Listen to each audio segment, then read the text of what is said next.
weekly installment of the Whitaker-Myers Wealth Managers, what we learned in the markets this week. My name is Summit Puri, and thank you for tuning in. This week, as usual, we'll discuss key focus points, highlighting the key learnings from the market activities from the past week. In point number 1, we'll do a market recap with our key market indicators. In point number 2, we'll look at the NAHB Wells Fargo Housing Market Index. In point number 3, we'll take a look at building permits and housing starts. And in point number 4, we'll take a look at the index of the consumer sentiment, index of consumer sentiment, or the University of Michigan survey data. And lastly, in point number 5, we'll take a look at something you've probably seen on various different headlines, which is the Doge refund. Now, on to point number 1, the market recap. First, each week, we review the Atlanta Fed's seasonally adjusted GDP Now report to gauge in real time how fast our economy is growing. This week, the Atlanta GDP Now report shows a 2.3% growth as of February 19th, which is unchanged from last week. Next, each week, we look at the initial claims for unemployment insurance for a gauge into the front end of the labor market. This week, initial claims data rose by 6,000 claims, ending at 219,000, while continuing claims also rose to 1.869 million. We'll continue to watch this metric closely while the new administration continues to make waves. As I mentioned in previous weeks, I anticipate this metric to tick upwards in the upcoming months. More specifically, in the past week, we saw a number of firings across federal government, across the federal government by Doge. Some of those include 4,200 employees from the Department of Agriculture, 1,000 employees from the Department of Energy, 2,800 employees from the Department of Health and Human Services, 400 employees from Homeland Security, 2,300 employees from the Department of Interior, 10,000 employees from the Department of State, 6,000 employees from the Department of the Treasury, 1,000 employees from the Department of Veterans Affairs, which actually has a potential of up to 43,000 employees, and many, many more. Of the 2 million employees, we've seen of the 2 million federal employees, we've seen approximately 30,000 terminations in the first month of the new administration. Next, we are watching mortgage rates closely to see how home affordability is trending. This week, we saw minimal movement in the 30-year and 15-year mortgage rates, ending at 6.85% and 6.04% respectively. I've updated the chart on your screen to reflect mortgage rates, median existing home sales prices, and sales prices for new homes. This set of data provides additional context to our affordability discussion. We'll see updates in the 2 additional metrics in the upcoming weeks, but as shown, the U.S. existing home sales median price was $404,000, and new homes were $427,000 in January. Next, we'll look at investor sentiment.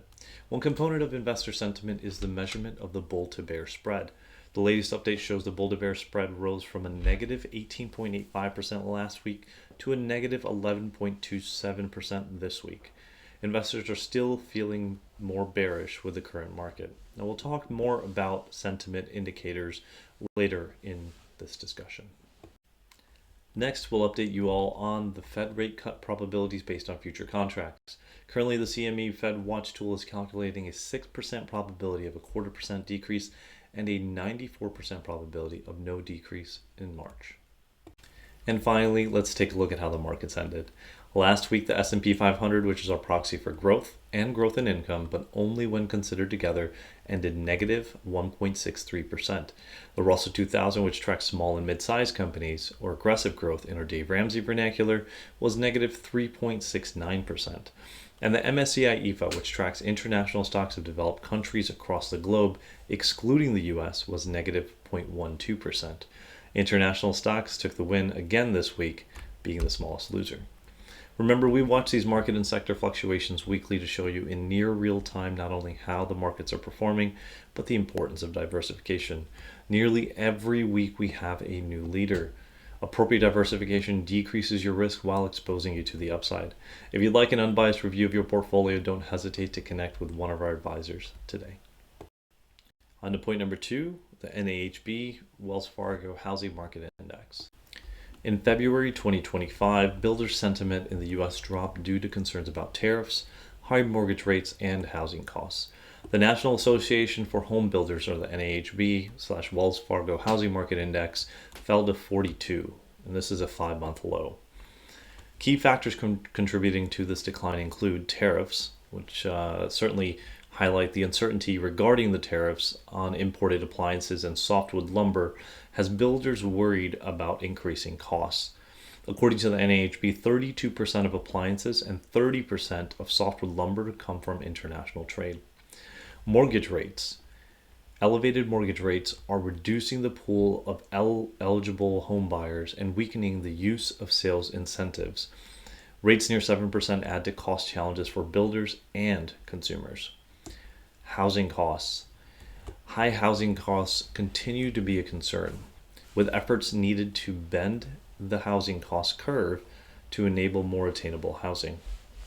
The HMI survey indicated a decrease in current sale conditions, which fell by 4 points to 46. Sales expectations for the next 6 months plunging to minus 13 points.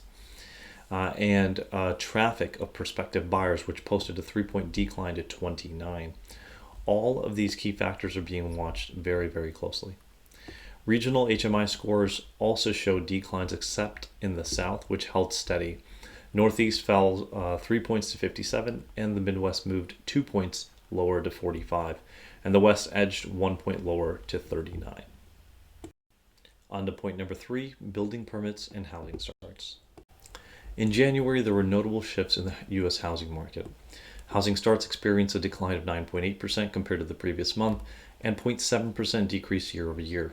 Single-family homes starts also dropped by 8.4% month over month and 1.8% year over year. Meanwhile, building permits remained relatively stable for the month but fell by 1.7% compared to the previous year.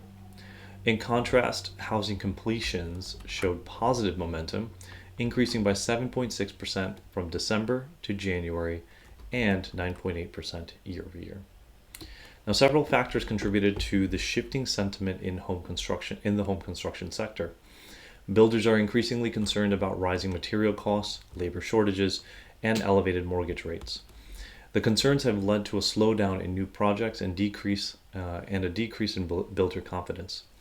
The NAHB/Wells Fargo Housing Market Index, which we talked about in the previous point, tracks single-family housing market conditions. Now, this index fell by 5 points in February, indicating a drop in builder sentiment. There is uncertainty surrounding tariffs and new immigration policies, certainly further exacerbating these concerns. Now, into point number 4, the index of consumer sentiment. In February, consumer sentiment in the United States experienced a significant decline, reflecting increasing anxieties about the economy.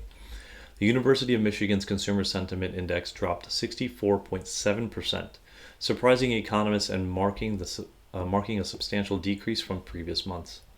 This downturn is attributed to concerns about high food prices and the potential impact of policy changes on inflation and the uncertainties surrounding the economic outlooks, particularly related to the Trump administration's policies. This negative sentiment could lead to reduced consumer spending, posing risk to the overall economy. Inflation expectations have surged, with consumers expecting a 4.3% rise in prices over the next 12 months. This increase in inflation expectations, coupled with worries about tariffs, has led to a sharp decline in buying conditions for durable goods. The Federal Reserve's efforts to lower interest rates are now facing challenges, as a spike in inflation expectations may delay potential rate cuts. The housing market is also feeling the effects, with existing home sales falling and mortgage rates remaining elevated, further contributing to the consumer skittishness. The drop in consumer sentiment is not uniform across political affiliations, with Democrats and independents expressing more negative views compared to Republicans. Concerns about potential inflationary effects of President Trump's policies, especially tariffs, are driving the pessimism amongst these groups. Economists suggest that the threat of tariffs may be a negotiating tactic, and that inflation expectations could decrease once tariff-related fears subside. However, in the short term, these concerns present challenges for the Federal Reserve and the economy. On to point number 5, A Doge refund? There's a proposal under consideration where 20% of the Doge savings would be given to American citizens and 20% would go towards paying down debt. Donald Trump seems to agree with this proposal to give a portion of the government savings back to the U.S. citizens as a dividend. The Department of Government Efficiency is operating through an executive order to help the government identify inefficiencies and wasteful spending. Doge has cut billions from various departments according to Doge, although much of what has been reported is under scrutiny. For example, one contract which was eliminated for $8 million was reported to have saved $8 billion. This correction is not corrected in the current $50+ billion savings that has been reported. Needless to say, actual numbers won't become realized until much later. Hypothetically, let's use the numbers that they've given us. So if Doge cuts $56 billion worth of spending, 20% of that would be approximately $11.2 billion. Spread that amongst the American taxpayers, each taxpayer would receive approximately $131.76. Well, now that doesn't sound like a lot of money, but projections and the goal of eliminating $2 trillion in expenses could lead to the numbers that you've likely seen of approximately $5,000. Now, do I believe that the government will eliminate $2 trillion in costs? Realistically, no, but it remains to be seen what impact this has on the short and long term. So what would happen if American taxpayers received an additional $5,000? If history has anything to show us, a government payout could contribute to inflation, even more than now. Where we are today, Americans have significantly more debt and less savings, all while dealing with the challenges of the economic uncertainty, specifically around inflation and affordability. However, if the money went to paying off debt, we may not see the inflationary impact as we have seen in the past.